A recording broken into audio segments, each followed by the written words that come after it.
Okay, so now I'm going to talk about the monthly expenses versus budget report. So it's actuals versus budget. Um, so I have a little worksheet that I use. You can create your own. Um, and the worksheet is split out into the different sections that are like the line items on the budget. So what I usually do is I just print off one of those worksheets, and then I collect any kind of receipts for anything that was purchased. And that includes anything like utilities, Nexicom, Cogeco, any kind of expenditures at all.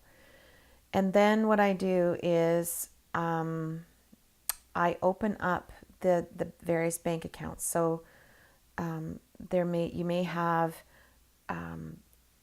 more than one. You may only have one, but wherever purchases are being made from, that bank account needs to be opened up, and all of the purchases that are made by debit need to be recorded onto the worksheet. And it should be pretty self-evident what each of the purchases noted on the bank account are for. It could be just groceries, or it could be, a gift at a gift shop, but it would sort of show. It might be gasoline, it might be, whatever it is.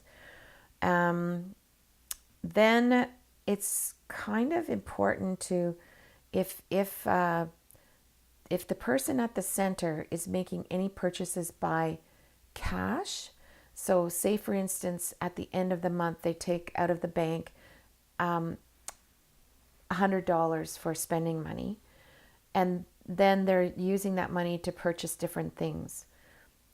We need to kind of be watching what that money is being used for.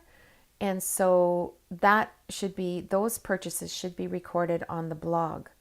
So you might want to go through the blog and day by day and figure out when a purchase was made and what it was made for, and then record that amount in the appropriate section in the worksheet.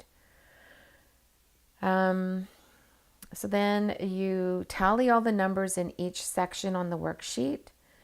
And when you do this long enough, you'll start to notice some trends. You'll start to notice that, if something really stands out, like, oh my gosh, like she spent $700 on groceries this month. What happened? You would notice those things, and you would be able to go back and sort through why that amount of money was being spent. It's a good double check to make sure that the person's money is being spent in the right manner. So you tally all those numbers. You kind of look to see if there's any insights or unusual amounts that you might want to note.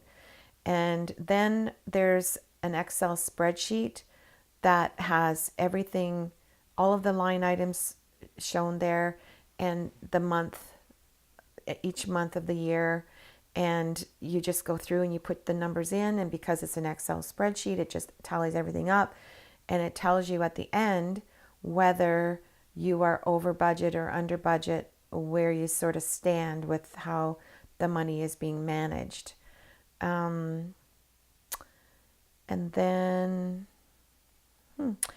what I like to do is to maybe quarterly just let everybody on the team know how the money is being managed. This is just the personal money. This has nothing to do with the money that is being spent on supporters or, things like that. It's just the household money that's being managed.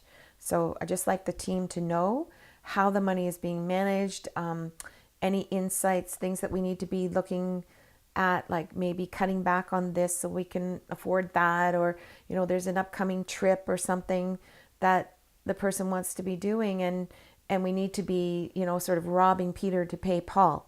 So those are the kinds of things that will be evident. And then just after you've posted this kind of information on the blog, so everybody knows what's going on, just make any comments that are relevant, and just be sure to thank everybody for doing a good job. That's all I like to say.